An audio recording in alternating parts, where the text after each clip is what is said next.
Okay, well, I actually started making swords and armor and stuff when I was a college student at Southern Miss. I got involved in a group that did some types of medieval recreation, and you can't go buy it off the shelf, so we started making it.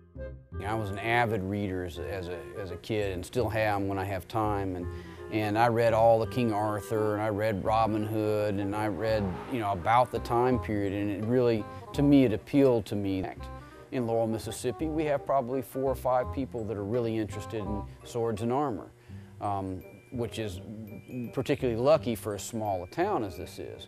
But internationally, there's thousands, hundreds of thousands. There's one large event that's held in Lumberton every year that the Society for Creative Anachronism hosts, which is probably probably the third largest event that the Society for Creative Anachronism has in the year right there in Lumberton. Our primary product is, like I said, is a fencing rapier.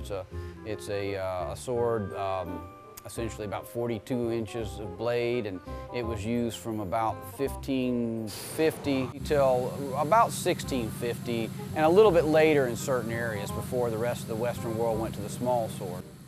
Right here, this is a 15th century Italian style breastplate in pieces. It's being back, and it'll be polished, and that's one of the things I'm working on here. And over there we have a late 15th century German style breastplate.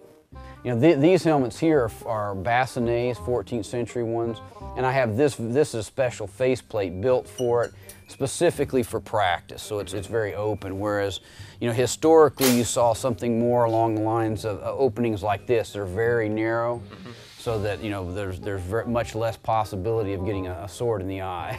Right. Most of our stuff is done by modern methods. We can do it by historical methods, but most people can't tell the difference, and nobody really wants to pay the difference involved. Historically, materials were very expensive and labor was very cheap, but today it's quite the opposite. Material is very cheap and labor is real expensive, so it's much easier for me to use big chunks of material and grind stuff away to make a product than it would be to carefully hammer everything exactly to shape so I didn't waste any material.